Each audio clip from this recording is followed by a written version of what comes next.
한국의 저널리즘 발전을 위해 오늘도 즐겁게 뉴스를 디스해보자. 짱 기자의 디스.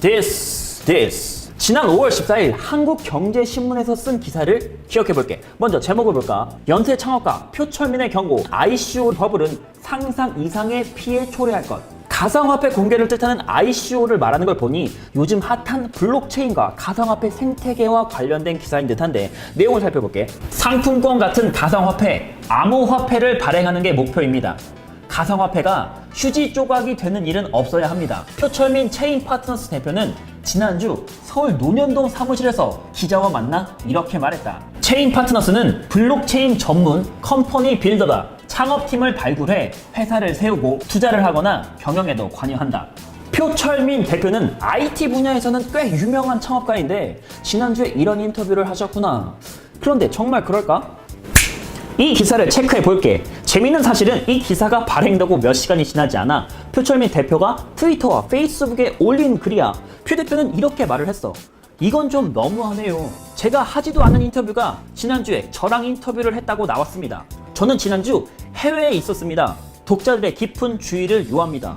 네이버 댓글도 직접 달면서 사진도 자료 사진인 듯 합니다. 이렇게 말을 했지. 가상화폐 기사라서 가상으로 기사를 쓴 거냐? 기자가 닥터 스트레인지라서 수백만 가지의 미래를 예측하다가 다른 미래에서 봤던 걸 기사로 써버린 거냐 등 기사를 조롱하는 댓글들이 많이 달렸어. 그리고 몇 시간 후 네이버와 한국경제 홈페이지에 게시됐던 기사는 이렇게 모두 삭제가 됐지. 표철민 대표도 SNS에 공유했던 글들을 삭제했어. 그렇다면 왜 이런 일이 생겼을까? 들리는 바에 따르면 일단 기자가 표철민 대표를 만나서 얘기를 들은 건 사실이래. 다만 그게 지난주가 아닌 2달이나 지난 3월 8일이었다는 거야. 2달이나 꼭꼭 묵혀놨던 기사를 출고한 건데 시점에 대한 수정 없이 출고가 된 거지. 그렇다면 궁금하지 않아? 보통 언론사가 누군가를 직접 만나서 인터뷰할 땐 사진 찍는 건 기본이야. 영상이 아닌 사진 찍는 건 시간도 그리 오래 걸리는 일도 아니고. 궁금해서 표철민 대표에게 직접 연락을 취해서 물어봤어. 표철민 대표는 3월 8일에 인터뷰를 한 건 사실이지만 요새 하루 10개씩 미팅을 하다 보니 이미 2달도 넘은 잠깐의 인터뷰를 전혀 기억하지 못했다. 해당 매체에서 지난주라고 했는데 저는 그때 한국에 없었기 때문에 뭐지? 싶었다. 담당 기자가 전화를 해서 사과를 했고 나도 오해를 풀고 기사 내리고 글 지우는 것으로 원만히 마무리를 했다. 이렇게 말했어. 잠깐의 인터뷰. 이 말에서 기자가 왜 사진도 안 찍었던 인터뷰였는지 이해가 조금은 되더라고. 물리적 시간이 짧았던 것도 있겠지만 표 대표가 했던 10개의 미팅 중에 기억에 남지 않는 잠깐의 인터뷰라는 의미도 있는 듯해. 뭔가 묵직하고 의미가 있는 질문이 오간 양질의 인터뷰 시간이었다면 표 대표도 기억을 하지 않았을까? 한국경제신문이 잘못한 건 분명해. 3월 달에 인터뷰한 기사를 팩트체크도 제대로 하지 않고 지난주에 했다고 거짓으로 오보를 날려서 사람들이 오해하게 만들었다는 사실. 이 기사를 썼던 기자는 이틀 후 자신이 썼던 또 다른 기사를 개인 페이스북 계정에 공유를 하면서 이런 글을 남겼어. 저번 표철민 대표와 인터뷰한 건은 표 대표가 인터뷰한 사실을 기억 못해 일어난 해프닝이었습니다. 이 내용만 보면 자신과 한국경제신문은 아무런 잘못이 없고 전적으로 표철민 대표가 기억을 못해 일어난 해프닝이라고 오해할 수 있지. 하지만 말은 제대로 해야지. 한국경제신문이 날짜 팩트체크 제대로 안 해. 오보를 날린 잘못이 제일 크잖아. 만약 기자와 회사가 잘못한 게 전혀 없었다면 왜 표철민 대표에게 전화로 사과를 했고 회사는 네이버와 홈페이지에 올린 자신들의 기사를 모두 삭제했어? 자신들이 잘못한 거 알고 싶지 않은 그 마음은 알겠지만 이렇게 앞뒤 맨날 모두 삭제하고 자신에게 유리한 내용만 작성해서 공유하면 안 되지. 잘못한 건 잘못했다고 쿨하게 인정을 하고 사과한 뒤에 말을 해야 신뢰가 가지.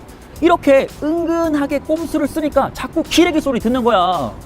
요즘 언론에서 오보를 하고 사과를 안 하는 일이 너무나 많아. 지금 생각나는 몇 가지만 얘기해볼게. 먼저 TV조선은 북한이 풍계리 핵실험장 폐쇄 폭파 실험장을 취재하는데 1인당 1만 달러 약 1,000만 원의 취재비를 내라고 말했다는 단독 보도를 했어. 그런데 외신 기자들은 그런 일이 전혀 없다 이렇게 말하면서 글로벌 오보로 판명이 났지.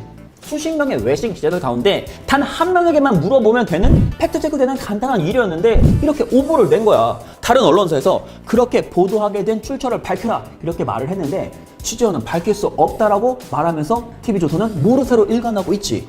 더 웃긴 건 이 오보를 다음날 조선일보 논설위원이 칼럼으로 받아 쓰면서 잘못된 정보를 확산시켜 소설 같은 칼럼을 썼다는 거야. 내용이 기가 막힌데 잠깐만 살펴볼까? 북이 풍계리 폭파 쇼에 초청한 외신 기자들에게 1인당 1만 달러, 약 1,080만 원의 비자 발급비를 요구했다고 한다.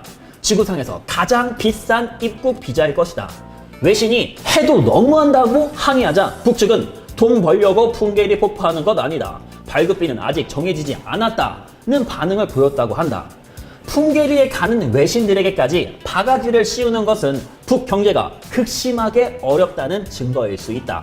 한 고위 탈북자는 망신당할 걸 알면서도 돈을 뜯어내려는 것은 그만큼 절박하다는 것 아니겠느냐고 했다. 대북 제재가 북핵 완전 폐기로 가는 길이라는 걸 북 비자비 1,000만 원이 보여준 것 아닐까? TV조선의 오보는 이게 끝이 아니야. 북한은 5월 24일에 모든 외신들과 한국 기자를 초청해 풍계리 폭파 실험을 공개했어. 이날 TV조선은 속보 풍계리 갱도 폭파 안에 연막탄 피운 흔적 발견 이라는 생뚱맞은 말을 했지. 자신들은 현장에 가지도 않았는데 이런 소설을 쓴 거야. 이미 전 세계에 영상으로 공개가 된 내용이니 영상을 보면 그 오보라는 사실이 빼박이겠지.